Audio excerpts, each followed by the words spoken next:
Live from New York City, it's the Wendy Williams Show. Today, it's a hot Monday, and we're breaking down the red carpet looks from last night's Golden Globes. Plus, TV Guide brings their picks of the new shows you're not going to want to miss. And all of today's juiciest hot topics. Now, here's Wendy.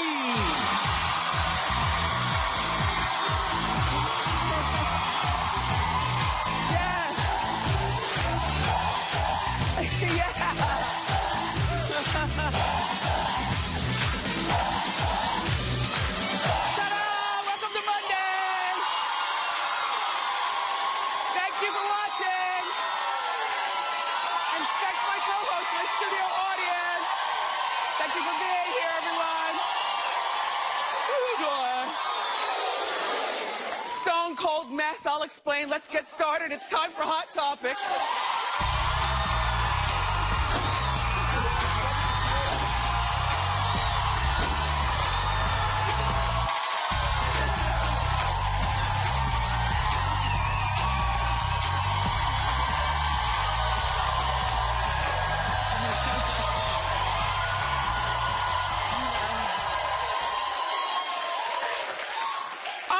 You know, we keep it like 3 degrees here in the studio, which is my request to keep the audience awake and, you know, to keep me alive, you know, doing the show and everything. But it is very cold in here. Yes. However, my fingertips are extremely cold, and is there a doctor in the house?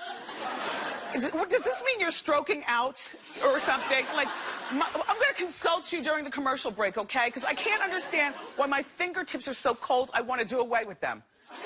Thank you. Did you have a nice weekend? Very nice. So did I. The highlight of my weekend, and don't tell him because he's in school, was that me and my son were as thick as thieves all weekend. You remember it was just a few months ago I was telling you I don't think he likes me? I think he's back to adoring me. I know.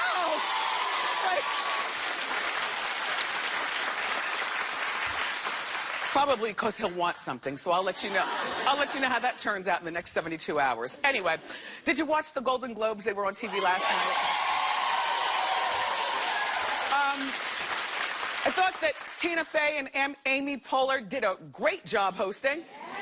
Yeah. You know, it helps that they're also besties in real life, so it's not like one of those fake relationships where they push them together and they say, all right, now make with the funny, you know what I mean?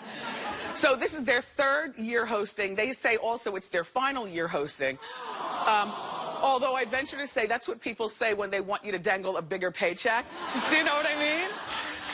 And what I liked about them hosting is that they were equal opportunity hating on everybody, including Bill Cosby. And they were able to get away with that. Well, but the best part, people were saying, of their routine was when the 2 girls roasted George Clooney. Take a look, and then we'll talk. George Clooney married Amal Alamuddin this year. Amal is a human rights lawyer who worked on the Enron case, was an advisor to Kofi Annan regarding Syria, and was selected for a 3-person UN commission investigating rules of war violations in the Gaza Strip. So tonight, her husband is getting a Lifetime Achievement Award. Very funny.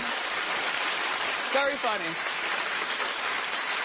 And you know, I thought that they looked terrific on the red carpet too, George and Amal. I thought that they looked really good on the red carpet. We'll talk more about that later on, red carpet hits and misses, when our friend David Meister comes out. So that's later on in the show.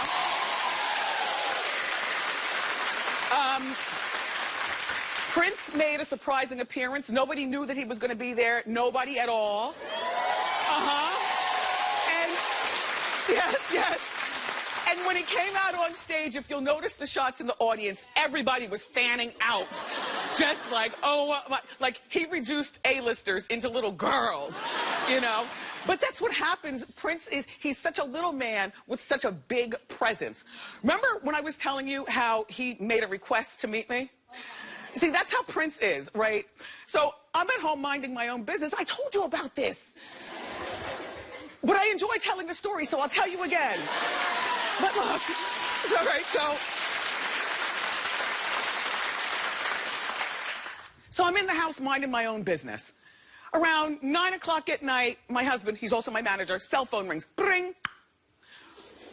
Prince is making a request to see Wendy. And so, you know, Kev's like, I'm like, okay, great. You know, I'm thinking the weekend. No, in 2 hours. What? In Manhattan. Now, we live in Jersey. It's right around the corner from Manhattan, but you know that we're live out in New York at 10 a.m. So I'm in the house, minding my own business, getting ready to give you a good show, but Prince wants to meet. So what do? You only get this invitation once. I put on my best wig, jumped into something purple, got in the car and zoomed off. So now here we go. So we get to the city. It's like 11 o'clock at night. Okay, boom. We're waiting for Prince. Now, mind you, I'm starting to get antsy because now it's 11:15. And, you know, I'm like, okay, has he no respect for Hot Topics kicking off at 10 a.m.? Then I'm like, wait a minute, that's Prince. He knows nothing outside of his own universe. Okay, wait, relax. All right, 11:30. 11:45. No, I don't want anything to drink. I have to wake up in the morning. You know, oh my gosh, the music's so loud, I have to wake up in the morning. 12 o'clock, 12:30. Finally, like 1:45, Prince shows up.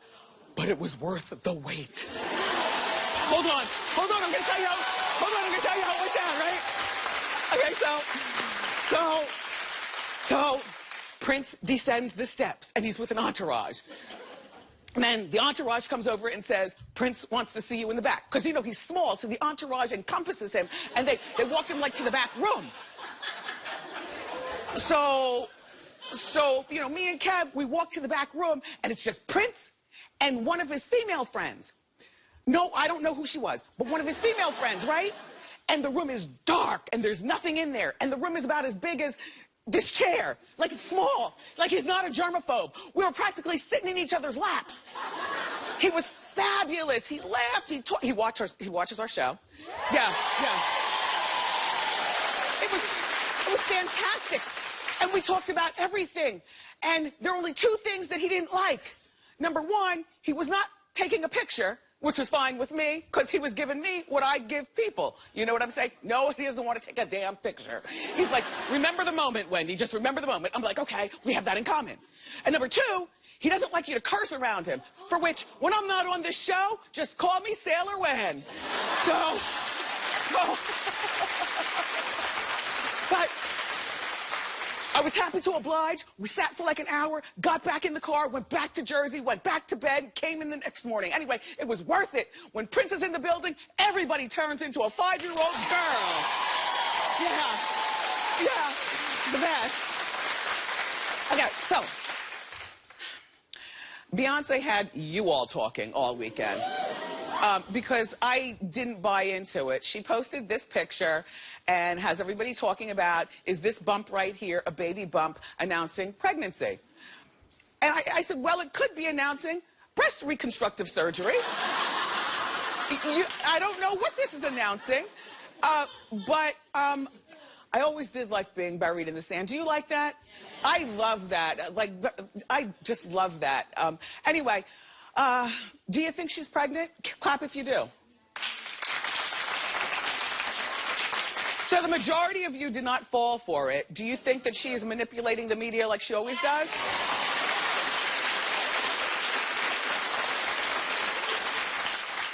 So do I. You know, here's my thought. You know, she does not tweet, Facebook, that whole bit. Her whole form of communicating with you and her super fans called the Beehives is through pictures. And that's the way everybody likes to look at Beyonce. It's great. You know, she's not the best talker, so it's best that she...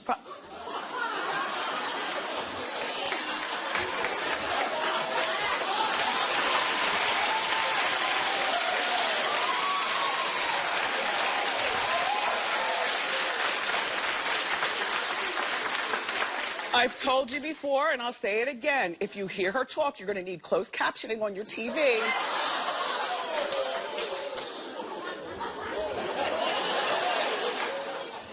I bet you if Amy Pollard and Tina Fey said that, you wouldn't be, oh. All of a sudden, I say something, oh.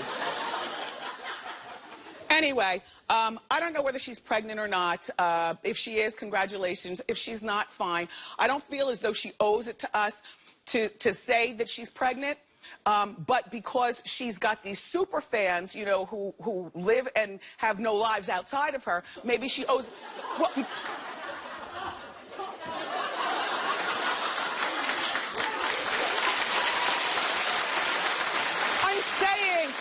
I'm saying, I know I ain't lying. I read your lips.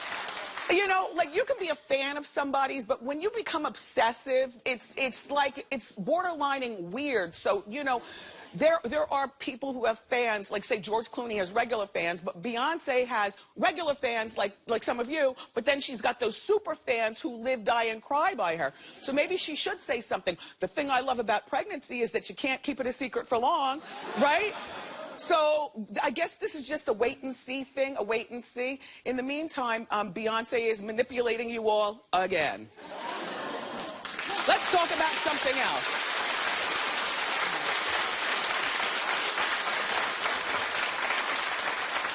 Excuse me. This was not my original plan to wear today. What happened is 5 minutes before, and here's Wendy. I get up out of the makeup chair, and the zipper to the back of my original dress busted wide open. Thank God Memsor was at the ready with another black dress. So I just slipped this one on and came out here. Look, what a messy show. Listen, Bill Cosby's live shows are getting way out of control. Now look, this is his third show that he's done in Canada, and each one is met with, sure, there are alleged fans there in the audience, although I venture to say 75% of the people in the audience are people waiting to see something happen. You know what I mean? I think that there's like maybe 25% of the audience super fans, oblivious to anything, any of these allegations going on. And the other 75% are waiting to see something go down. So he was in Canada last night for his third show. Protesters stood up and disrupted his performance. Now, you've got to watch this very closely, and then we're going to talk. And keep in mind, if Tina Fey and Amy Poehler talked like I'm about to talk, you'd be clapping. But because it's me talking, you can throw hot grease all day. I'm still going to give my opinion. Bowler.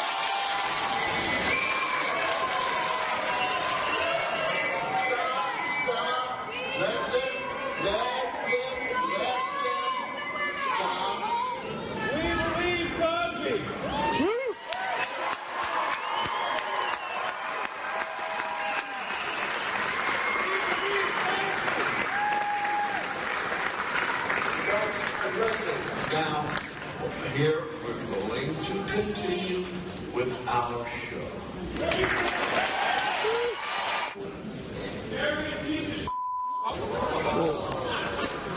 Stop. Really? No, don't do this, please. That's all right. Stop. It's all right. No, it's not all right. And I'm going to tell you why. See, this is to me where kids come into the fray. You know, many of us, our parents are still with us. We are now fully functioning adults, and the tide has turned. We make our parents think that they're still the boss of us until we have to show them who's really boss, and that would be us as the kids. And it's not about Bill Cosby, you know, standing on millions and millions of dollars so his kids can't tell him what to do. You know, I know he has one son that passed away many, many years ago. He was killed, but he's got 2 daughters. Am I correct? He's got 4 daughters? Well, where are these 4 daughters? See, this is the time where you give your father the hook, like at the Apollo, right? And you pull him off stage, and you sit down and you stage an intervention. I'm not counting on Camille, the long-suffering Camille Cosby, his wife, to do it, but it's up to the daughters, you know, modern people. Because, you know, like, whether he did this or not, we don't know. He is yet to... Now, you're not going to be able to wrangle all almost 30 women to take lie detector tests. And, yeah, you know, I watch enough Jerry to know lie detector tests, you know, they don't work all the time, but they can just give an indication. Maybe if he took a secret lie detector test and then ended up passing it, then that's the story that should be on the front page of the news. He passed the lie detector test and the whole bit, but he's not doing anything except for trotting around trotting around looking ridiculous on stage telling these jokes. If this was my dad, and Daddy, you know, I'm not the boss of you, but in a case like this, me and Wanda and Tommy would give you the hook, and we'd pull you off that stage. That's it. And, yes, he is allowed to make a living, but he doesn't need this money. It seems like he's like Teresa and a lot of the housewives, and these people on TV can't stay away from the spotlight. This is the time, Mr. Cosby, to stay in the house. The house that I'm sure is full of everything. Like, what is the point of making a lot of money and becoming wealthy if your house cannot be the best haven ever? With the best coffee maker, the softest couches, the best TVs, like, I look for an excuse to stay in the house. Like, I love being, it's my favorite place, even over the Central Pay in Europe. I love being in the house. Cosby, sit down. You're looking ridiculous. Sorry.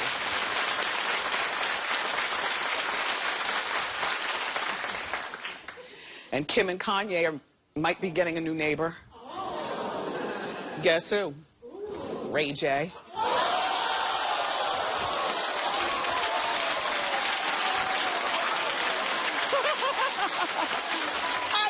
Okay, here's my thing. Ray J reportedly made an offer to buy a house 8 doors down from Kim and Kanye. Now, I know what you're saying. If Kim and Kanye have like a $50 million house that they've been working on for like 3 years, then what kind of house is Ray J buying? Apparently, this is a neighborhood that has a bunch of different houses in the $1 million range. Ray J, according to my Hot Topics team, is worth $6 million. And the house that he wants to buy is worth a little over $2 million, right down the street. So I think that this is Ray J winning. I mean, Ray J let go of his dignity a long time ago. Ray J, you know I got love for Ray J and the entire Norwood family, but I'm only calling it the way I see it. Ray J let go of his dignity a long time ago, and most recently on the Love and Hip Hop show, where it's ratchetness at its highness. So therefore, Ray J doesn't give, so to buy this house is still winning for Ray J, if you consider that winning. In Ray J's lane, I do consider it winning. If I were Kanye, I'd be absolutely upset, and if I were Kim, I'd be pissed beyond belief. But Kanye and Kim, this is what I'd do. You have longer money than Ray J. There's only but so much he can do in the bidding. You call the realtor, find out what Ray J's buying the house for, and then you add in an extra $1 million and shut that down. That's all. I'll tell you what.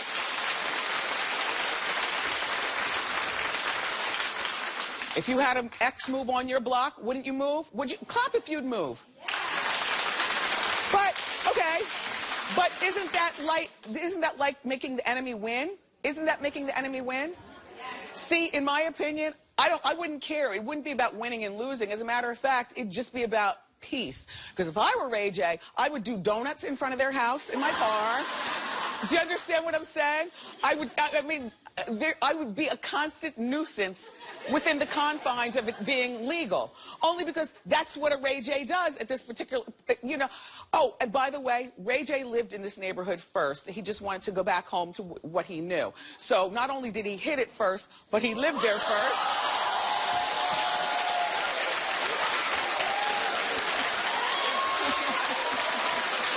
But honestly,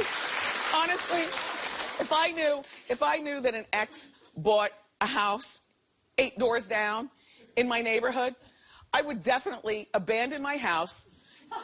We'd move into another house. That's what emergency funds are for, Move into another house on the other side of Jersey and wait until my house sells. Or I would buy the house that my ex was about to buy 8 doors down, and I'd continue to just shut that down. Either way, Kim, Kanye, Ray J's winning.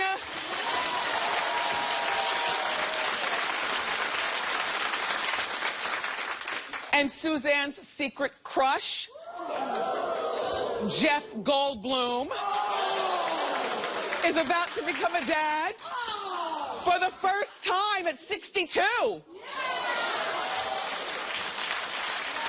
You've got nice taste. Yes, he's handsome. He's very handsome. He's tall. He's tall. Yeah, he's like 6'5", right? Yeah. Yeah. Well, look, he's 62, and his wife, Emily, is 31. Oh. She looks a little older than 31. You know? Anyway, but that's probably what happens when a girl dates a more mature man. You know, all of a sudden you take on... this is not the first time I've seen this. You know, when a lot of times when a younger girl dates a man twice her age, she begins to look twice her age. Kind of, sort of. Anyway, listen. Emily and Jeff are expecting a baby boy this summer. And I think that this is terrific. You know, I've changed my position in terms of... it being selfish when a man has a baby, you know, so much, you know, later on in life, only because, you know, if we take our echinacea and we do our push-ups, then we're living to be like 98 and 100 years old these days. Do you know what I mean? So him being a dad for the first time at 62, I don't think is selfish. I mean, ladies, if there's one thing that I can say positively about us only having a limited amount of time to have a baby, it's that at least the child is guaranteed that one parent would be able to get on the floor and play jacks, you know, and have fun, and you know, and be, you know, mentally aware. My question is, though, how does a guy get away with not impregnating a girl for 62 years? Do you know what I mean? Like how does that work? Because, you know, there's usually a oops somewhere along the way. I mean, unless they're using a condom, they're using the rhythm method. She's on the IUD, the pill, and the sponge at the same time. Like, how does that work? Anyway, congratulations, Emily. Congratulations, Jeff. And congratulations to you for watching today. Because we've got more big show for you. Our friend Matt Rouse is here from TV Guide, and he's going to tell us about the new must-see TV shows for the season. But up next, our friend, fashion designer David Meister is here, and he's going to break down the red carpet hits and misses from last night's Golden Globe. So don't go away.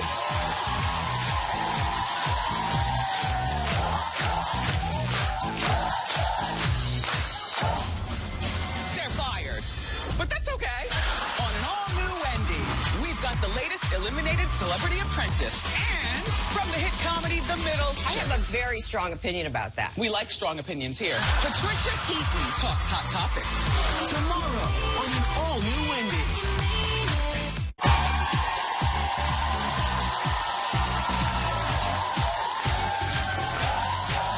All right, so, thank you. The Golden Globe Awards were last night, and here to break down the fashion hits and misses on the red carpet is our celebrity fashion designer friend, David Meister. Okay, David, welcome back. Let's get started. Best dressed. Okay, one of my top choices last night, Kate Hudson. She did look good. Rocking one of the biggest trends of the night in white.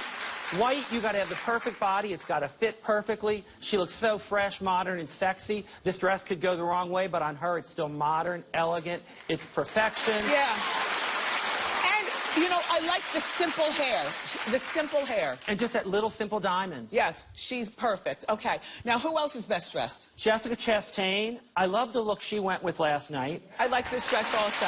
She looks so modern and glamorous. She usually kind of is a little more demure. But that plunge to the neckline in Versace and that kind of modern take on the old Hollywood glamour hair and jewelry, it's simple, it's understated, it's all about that hot body and hot dress. Yes. Again, great. What color is that? Is that dark green or is that brown? I can't tell. It's a metallic copper lame. It's beautiful. It really kind of plays against the red hair and her pale, white, beautiful skin. It really does. Again, thought she looked magnificent. That wasn't a read, black people. Saved it, okay? Anyway, okay, so now, who else got it right? Okay, Julianne Moore, I love. She's one of those fashion women who does a lot of risk-taking, and she has a lot of hits, a lot of misses. Last night, a home run. This was Givenchy Couture. I love the ombre beading from the light silver down to the gray to the dark. Fit her beautifully. I love the soft, ethereal feathers. I thought she really got it right. She took home the statue, and she looked flawless. Yeah. That's a body for a that's a dress for a specific figure, though. Absolutely, and it has to fit perfect. Yes, absolutely. Okay, who'd you pick for best hair and makeup? I really like Kerry Washington. I think she's beautiful.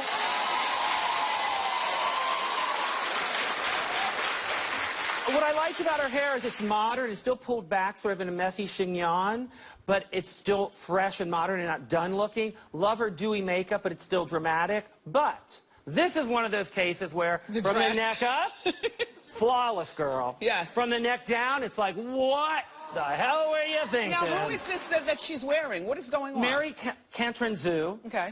And it's this fuchsia and navy combo, and she's got color block shoes, and I'm like, so she's fighting for that worst dressed prize, baby. Yeah. She's really working for it. I have to tell you, I love her makeup. It's just very simple. She didn't go all out. It's perfect. The hair looks like she's about to get in the shower. And I don't mean that in a bad way, but you know how before you put your shower cap on, your hair looks like that? But beautiful and talented nevertheless. All right, now, who did you pick? Who did you pick for best dressed couple? Well, for me, the couple everyone has been waiting to see together is the new royalty. It's Amal and George. And, you know, they looked amazing on the carpet. I thought they looked nice also. Stunning, impeccable. You know, he's in his Armani tux that he actually wore to his wedding. Yes. So talk about recycling. Yes. We love that. You know, just to see the picture, the gloves weren't really my favorite thing. But to see them in motion, I don't mind the white gloves. I thought she looked flawless in her black Dior. Loved the flowing scarf. I thought the white gloves, we haven't seen that on the red carpet for a while. And if someone's going to do it, you got to be stunning like her. Yeah. And it's getting so much hits on media today. It's almost, I'm joking, is it going to be like the new Angelina's leg? We've got Amal's white gloves. And I like that string hanging down. And you want to know what? And her makeup is very, very pretty.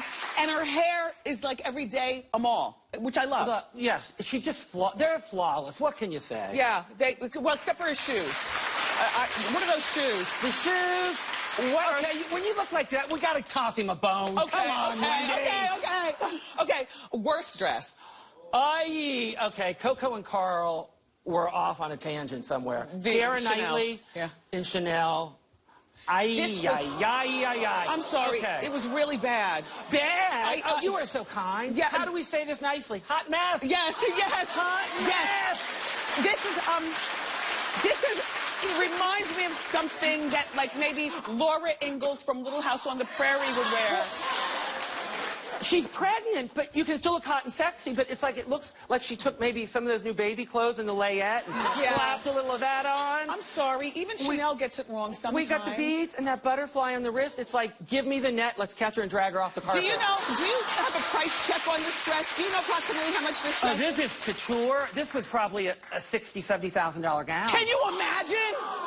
That's a lot of look, baby. I want my money back. Okay, David, who else got it wrong? You know, Claire Danes, who I usually love, last night, I didn't quite get it. Yeah. Valentino, it's so busy, and it doesn't read well on camera. I don't think it does a thing for her. And it looks like the girls could use a little lift in there as well. Yeah. What's it made out of? It's a lot of feathers. And this is a case where some of the feathers need to be plucked. Yes. As opposed to looking fabulous. Yes. We need to do a little plucking. Yes. And I thought the blue jewel earring looked very retro and kind of dated and aged her as well. So I just didn't quite... She can be really hot and sexy. This was not one of her finer moments. Oh, Claire, better luck next year. David, thank you so much for stopping by. It's my fashion designer friend, David Meister, everybody. Hot Topic Sound Off is next.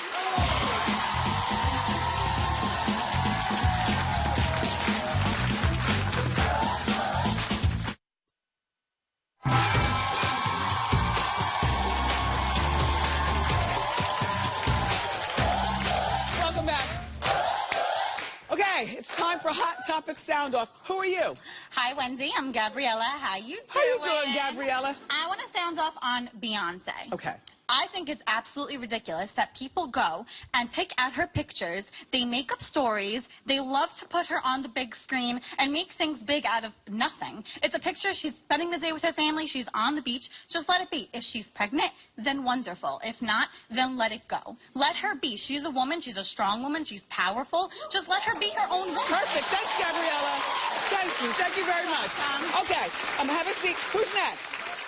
How you doing? Hi, Wendy. I'm Cassie. How you doing? Hi, Cassie. I want to sound off on the Ray J. I think it's he looks crazy. I mean, come on. Love and Hip Hop just ended. He looks crazy on that show. He looks crazy now. You don't need to move in there. But he might as well just go with the crazy. I gotta disagree with you. Okay, no, come on, let's debate. He looks crazy. I mean, you can live anywhere. You have to live there. He wants to pop off, and he wants to cop off of their attention, and it doesn't work. He looks crazy. Yes, but it's working for him. I don't think that he's still crushing on her. I think that he just wants the attention. Yeah, but it's not good attention. You look crazy. Yeah, but neither was Love and Hip Hop good attention. He might as well go with that. I guess so, but yeah. I don't know, Wendy. He does look crazy. He needs to keep it moving. Crazy's good for our business, though.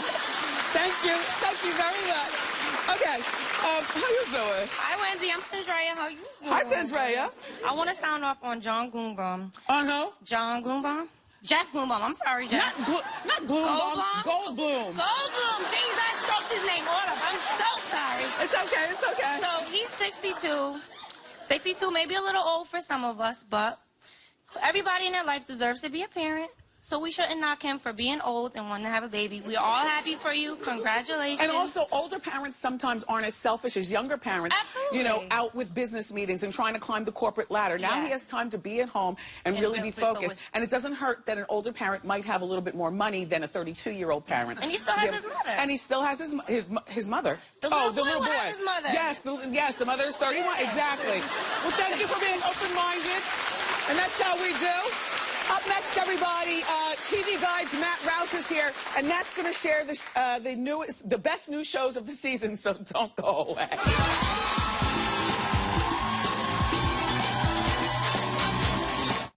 All new, Wendy, the movie we're all waiting for.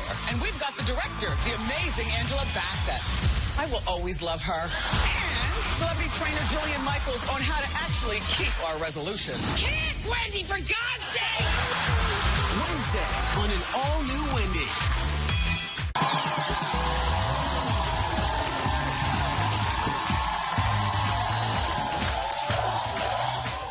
You know, wintertime can be cold and dark and depressing, but our next guest is here to cheer you up with the great new shows. Talking about the season's hottest new shows on TV, say hello to TV Guide senior critic, our friend Matt Roush. Matt, your predictions are always so great, so tell us what we need to be watching new this season. Well, you know, TV is so exhausting. There's so much TV now. You know, Netflix is TV and Amazon is TV, but network TV has already got a new hit show for the new year. Premiered last Wednesday. I've seen this week's episode. It's awesome. New show Empire on the Fox channel.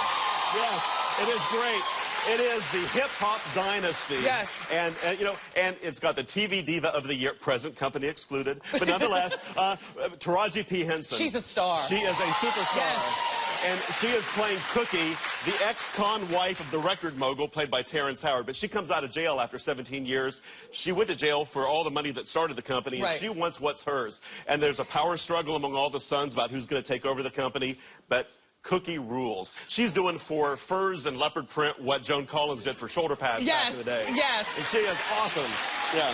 So Empire airs, everybody, Wednesday nights at 9 on Fox. Matt, what's next? Well, what's next is the critics' pick here. This is a show that is the most highly anticipated show of the winter. Better Call Saul on AMC. You haven't heard about it, but you remember Breaking Bad? Who was Breaking Bad fans? This is Saul from Breaking Bad. Yeah, the millions of people who binged on Breaking Bad, one of the great shows of our time. This is a prequel set about 6 years before the action of Breaking Bad, so you won't see Bryan Cranston hanging around. This is about the sleazy lawyer, Saul Goodman, who was a major character in the show, but it's telling you how he became Saul Goodman, how his decline into the world of the underworld, much the way that Walter White went from being a good guy to a super bad guy. It's going to be that kind of a show with dark comedy, a lot of violence in the wings. I've seen 2 episodes, but on the edge edge of my seat. This is the kind of show that critics, true water cooler TV. Well, you know, a lot of times spin-offs don't work. Yes. So what's making this work? Well, because it's a completely different kind of a show. You know, most of the shows that work as spin-offs are things like, you know, Frasier building out of Cheers, but going to a whole different side of the country to tell a whole new story. Right. This is set still in Albuquerque, but it is definitely a different story, and it's got it has sort of the same tone, but if you really like Breaking Bad, I think you're really going to go for Better Call Saul. Okay, Better Call Saul, everybody, premieres Sunday night, February 8th at 10 o'clock on AMC. What's next, Matt? Okay, what's next is a sitcom that we're seeing, sort of the new Blackish. This is called... I can't wait for this. I know, Fresh Off the Boat. Fresh Off the Boat is a sitcom on ABC, and it's about an Asian-American family that moves in the 90s from D.C. to suburban Orlando. They are fish out of water, and the boy, it's told through the eyes of an 11-year-old boy who considers himself the next gangsta. He loves rap videos, and it's all just set in the 90s. It's really funny. These kids really, and the whole family just doesn't know what to make of this whole Orlando scene. And she's the tiger mama, and the kid is really funny. And again, like Blackish, it sends up stereotypes, and at the same time it celebrates ethnic diversity. So much diversity on TV this year, between things like How to Get Away with Murder and this. So it's a big plus. And if you like Blackish, I think you're really going to want to check out Fresh Off the Boat. I love Blackish, and I'm going to be checking out Fresh Off the Boat. It premieres Tuesday night, February 10th at 8 o'clock on ABC. Okay, so what's next, Matt?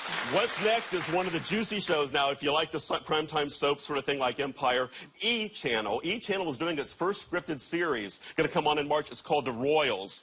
And The Royals is about a fake British royal family, and this queen is an ice queen. The Queen of England, what does she have in her handbag? Probably a gun. I mean, I swear to God, she is, and it's Elizabeth Hurley. Okay. And she is the sexy Queen of England. Her daughter, the princess, is a slut who's caught on the tabloids not wearing panties. Okay. The heir of the throne has died, and so the spare heir, the younger son, he's dating a commoner. The queen does not approve. The king wants to disband the royalty. The queen does not approve. And of course the queen does not approve of the slutty princess. And so the king of England, he absolutely wants to get rid of the monarchy altogether. So it's a really juicy primetime soap. So now wait, this is taking place in modern times? It is a modern time, but it's reinventing the royal family. It's a whole new modern family. Is there a laugh track? No, it's a drama. You can provide the laugh track. Oh, I love that. But it's really a juicy soap opera about a fake royal family, but she is the Queen of England. All right. And the much younger family. First scripted show on E, and The Royals premieres Sunday night, March 15th at 10 p.m. on E. Pretty juicy.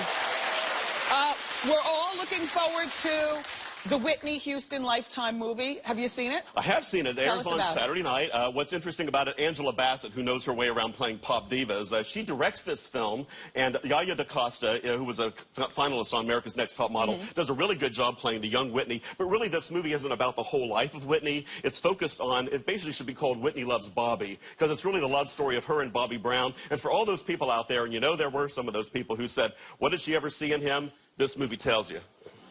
I got my sneak peek, and yes, it does. Yes, I agree. They have some hot nights together. I definitely agree. Okay, so Whitney, everybody, premieres Saturday night, 8 p.m. on Lifetime. Angela Bassett will be here a little bit later on this week. But before you go, Matt, is there anything else that we should be looking out for? Yeah, there's something coming up quite soon. And actually, we're doing a story about it in this week's episode, this week's issue of TV Guide magazine. And guess what? The Wendy Williams Show is about to have its 1000th episode on January 30. Look at that. Thank you, Matt Ross, for being here. Everybody, you make sure that you pick up the latest issue of TV Guide. It's on newsstands now. Ask Wendy is next.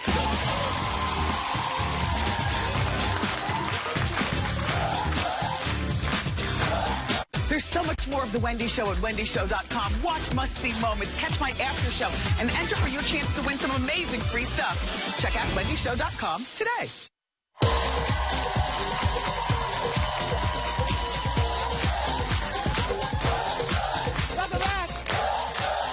Have a seat except for you. It's time for Ask Wendy. How you doing? Hey, Wendy. My name is Jasmine. How you doing? Good, Jazz. How can I help? So, recently, me and my boyfriend of 6 years just broke up about a week ago. And, okay. What happened? It's a long story. Okay. It's not even relevant. Okay. So, in December for my birthday, he bought me these really expensive diamond earrings. So, since we're not together anymore, I was wondering if I should give it back to him, if I should sell them. We're not together anymore, so. Excuse me.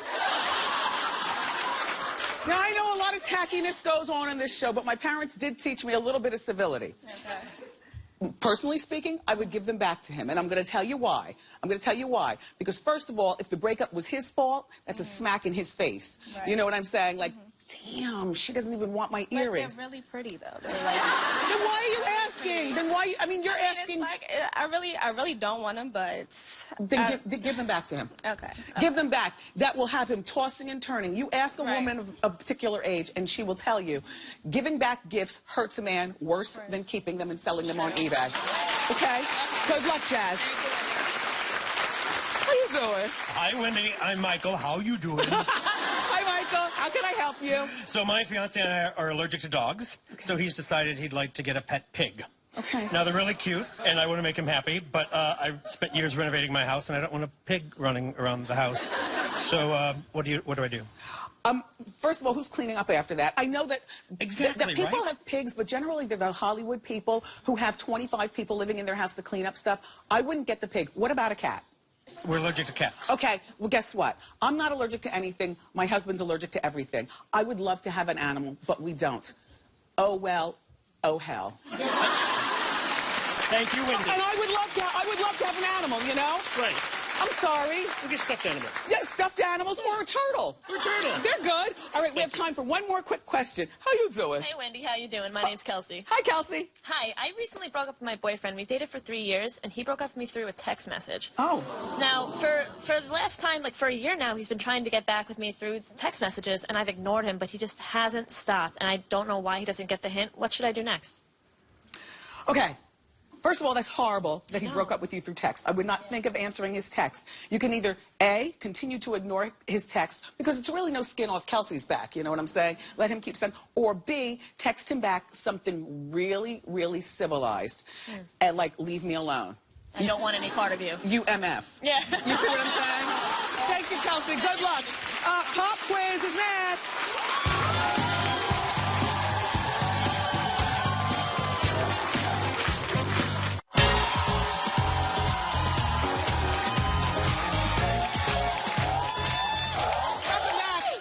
It's time for Pop Quiz, where I test an audience member on today's hot topics. Let's meet our player. Hello. How you doing? How you doing, Wendy? I'm Cheryl from Washington, D.C. And what do you do? And what do you do there? I work for a not-for-profit organization. P.S. During the commercial break, Cheryl was telling me that she bid at a charity auction for tickets for her and 3 of her friends for the show. She paid $600 for free tickets. Yeah. For a good cause. Yeah. It's nice to have you here, Cheryl. Thank you. Okay, here's your question. I'm going to ask you a question, and then you could win a prize if you get it correct. Don't help her. Okay, look. Hey, I spent $600. Which celebrity couple made their red carpet debut last night at the Golden Globes? Was it A, Joe Manganiello and Sofia Vergara, B, Miley Cyrus and Patrick Schwarzenegger, or C, George Clooney and Amal Clooney? George and Amal. Yay, Cheryl! And that's Pop Quiz. Listen, for winning, we're hooking you up with a gift card for 2 free years of Netflix. Everybody, and we'll be right back. Good job, Cheryl.